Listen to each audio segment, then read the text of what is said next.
Good morning. Good morning again. Okay, here we are for our 44th session of the study of The Promised Day Has Come by Shoghi Effendi. And I have printed out our selection in the comments section. Please let me know if you cannot see it, or if you can read it. Let me know whether you can or cannot read it.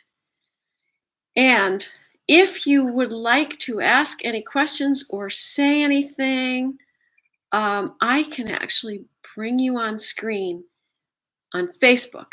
I don't know that I can do that on YouTube because I'm doing both a YouTube and a Facebook session at the same time. So we're going to start looking at these words. And we're at the beginning of the section called The Falling Fortunes of Shia Islam. So Shoghi Effendi says, let us first consider the visitations that have marked the falling fortunes of Shia Islam.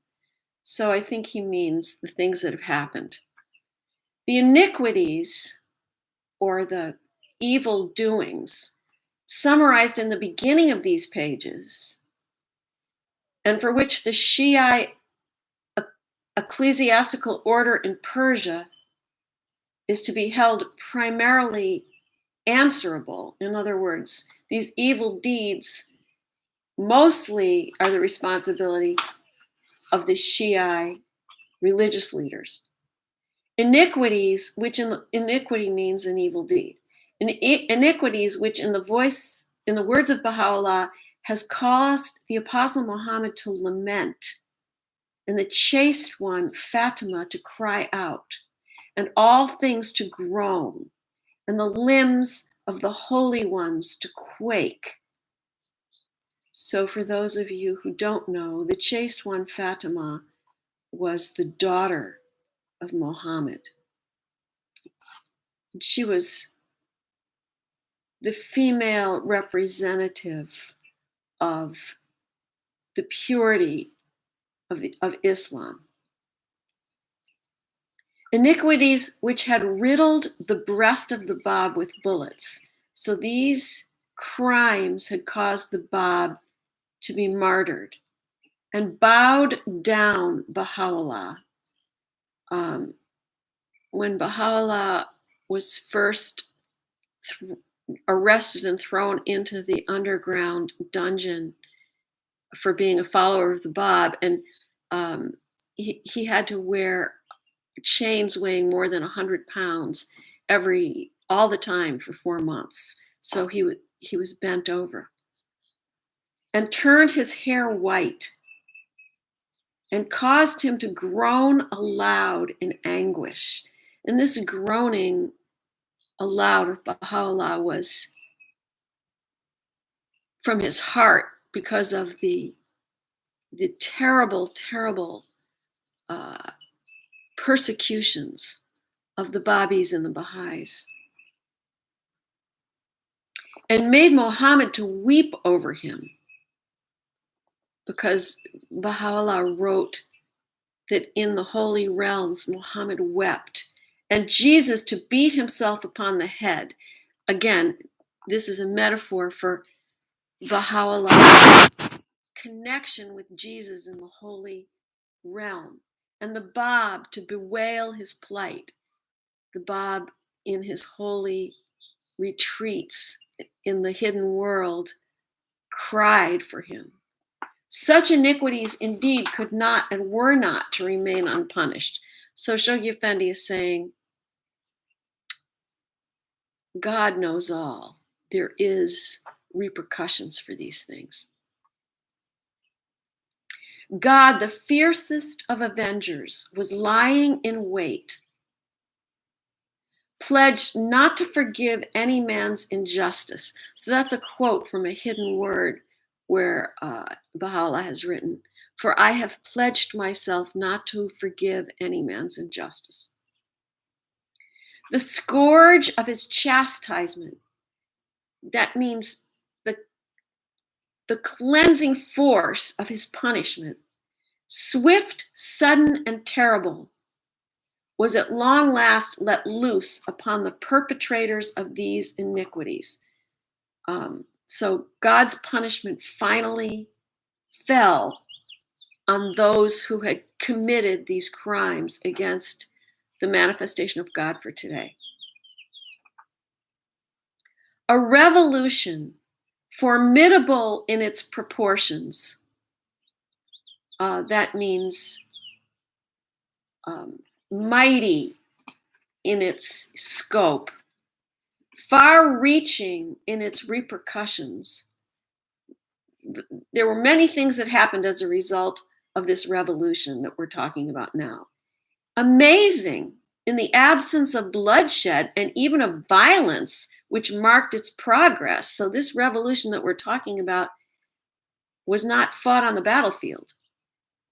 Challenged that ecclesiastical ascendancy, which for centuries had been of the essence of Islam in that country. So this is saying that a revolution occurred, a bloodless revolution occurred, so the leaders of religion for hundreds of years had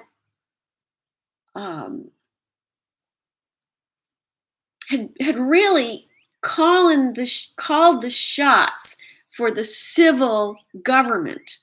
For hundreds of years, it had been the very essence of religion in Persia, and virtually overthrew a hierarchy with which the machinery of the state and the life of the people had been inextricably interwoven. So this revolution that Shoghi Effendi is telling us about overthrew this religious hierarchy, which had been so much a part of Persia and its peoples. Now, of course, Shoghi Effendi wrote this in 1934. Since then, there's been another revolution in which this religious control has tried to take hold again. But again, it's losing its grip because the people don't want it. Such a revolution did not signalize the disestablishment of a state church. It indeed was tantamount to the disruption of what might be called a church state. So Shoghi Effendi is saying this didn't just disrupt the main religion in a state. It disrupted the state itself, which was run by the religion.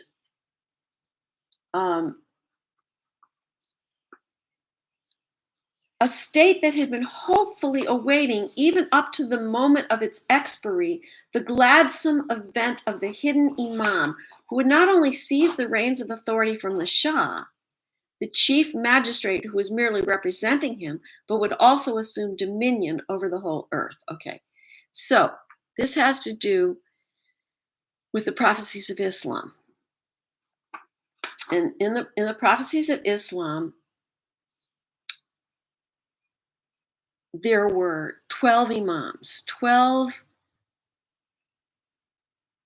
men who were supposed to inherit the religious authority from the time of Muhammad. Now, this was disrupted by the Sunnis, who set up their own system and their own government. But this was Shiite Islam. So I think it was, I don't know the dates, but the last of these 12 imams, presumably, according to legend, was hidden in a well, and he would appear during the last days. So they were waiting for this. And that at that point, when the hidden imam appeared, he was going to be in charge, and not only of Persia, but the whole earth. So, of course, this was superstition. We believe that it was a true prophecy, but it had spiritual meanings, not this superstitious interpretation, and that it was actually the Bab who was the 12th Imam. And it was a spiritual dominion, just like it was with Jesus, that was to have material repercussions on this earth, which as Baha'is we understand what those are. And if you're not a Baha'i and you're watching and you have questions, by all means ask them. The spirit which that clerical order had so assiduously striven during a whole century to crush. So the spirit of the new faith, the Baha'i faith, which the clergy had tried for a whole 100 years to crush the spirit of the Baha'i faith. The faith which it had with such ferocious brutality attempted to extirpate. So that would have been the Baha'i faith, which the clergy tried ferociously and brutally to completely eradicate, were now in their turn, through the forces they had engendered in the world, deranging the equilibrium and sapping the strength of that same order whose ramifications had extended to every sphere, duty, and act of life in that country. So this is saying that the spirit of the faith and the faith itself, which the clergy had so tried to completely eradicate, now had unleashed such forces in the world that the same, or the order of the Persian clergy was being completely deranged. The rock wall of Islam, seemingly impregnable, in other words, it couldn't be conquered, was now shaken to its foundations and was tottering to its ruin before the very eyes of the persecuted followers of the faith of Baha'u'llah. So the whole Persian system of religious system was falling apart. A sacerdotal hierarchy. So that means a religious hierarchy with all the different parts of it that had held in thrall in slavery for so long the faith of God, and seemed at one time to have mortally struck it down, now found itself the prey of a superior civil authority whose settled policy was to fasten steadily and relentlessly its coils around it. So this is saying that the religious hierarchy of Islam that had been persecuting the Baha'is for so long, and seemed as though it was going to succeed in completely eradicating it, now this religious hierarchy itself became the prey of a civil authority who now had a policy of suppressing it. Now, this next paragraph is very challenging. So what I'm going to do, well, I'll read it the way it is. So Shoghi Effendi says, the vast system of that hierarchy, the hierarchy of Islam, with all its elements and appurtenances are like extra limbs. It's Sheikhul Islams, which were the high priests. It's Mujtahids, which were the doctors of the law, the judges. It's mullahs, which were its priests.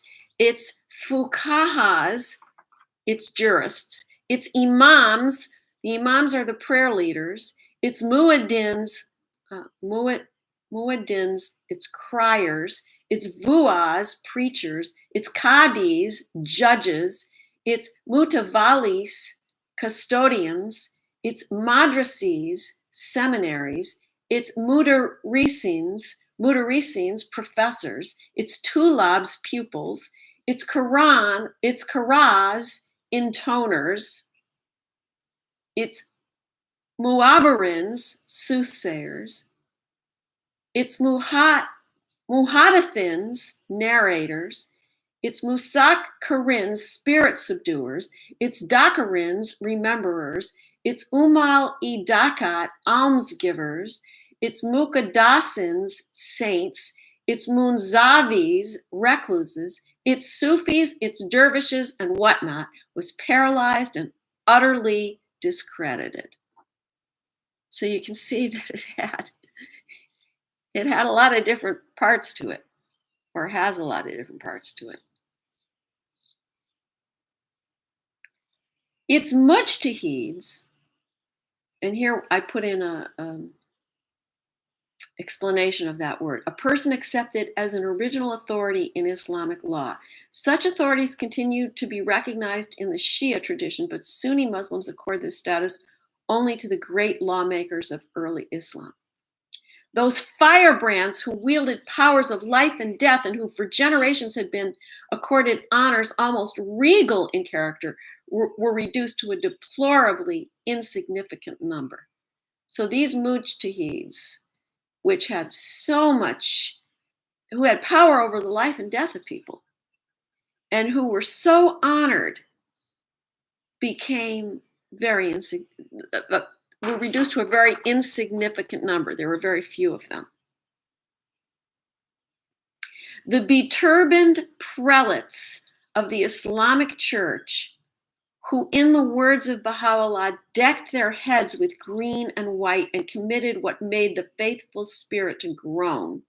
So, as I mentioned before, the turbans signified the importance of the individual. So the higher the turban, the more puffed up that person would be.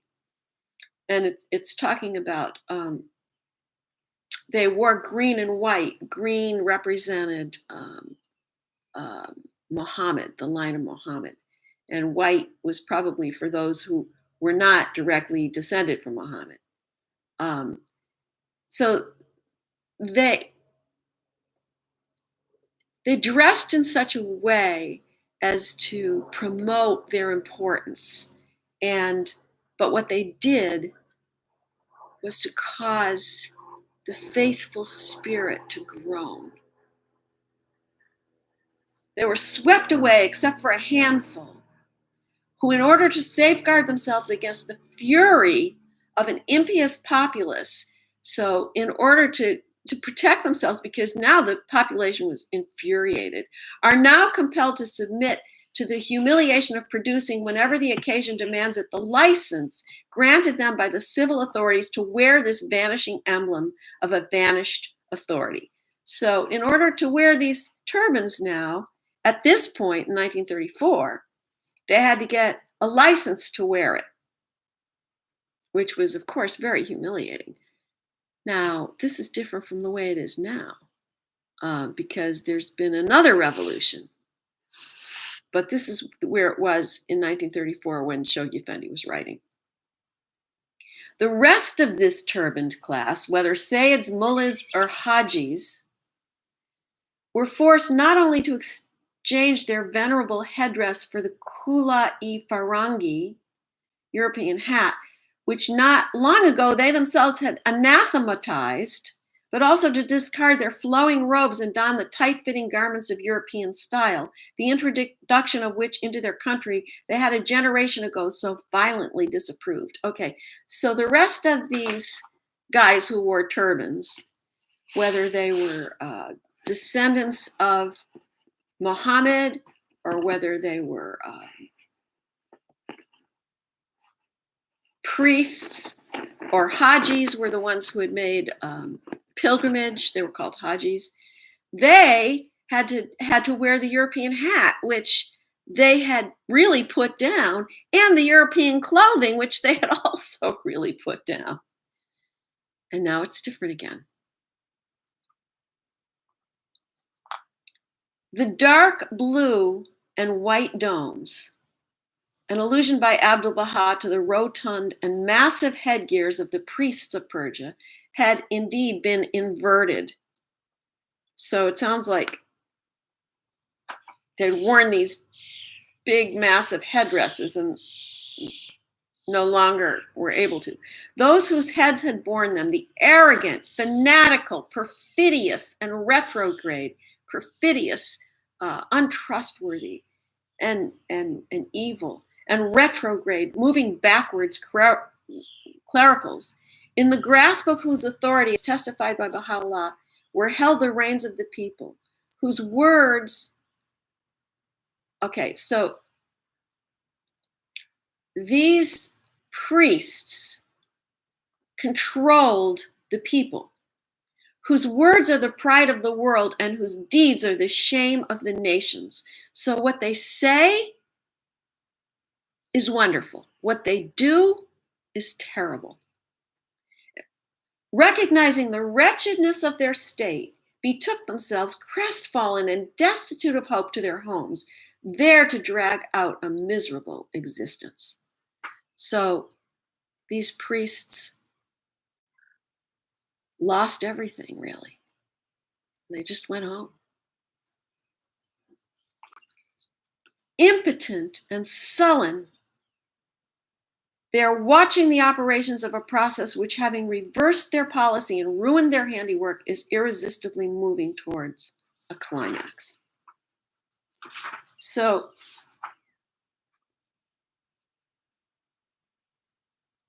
these people watched how everything that they had, everything that they took pride in, everything they valued was being turned around. Well, at this point, I'm so sorry that I just have not had the time to do the research to make commentary on this so that I can explain the history a little better. I really hope to be able to do that. I don't know if I will be, but I figure at the very least, I'm going to present this material and at least explain what the words mean, because that I can do.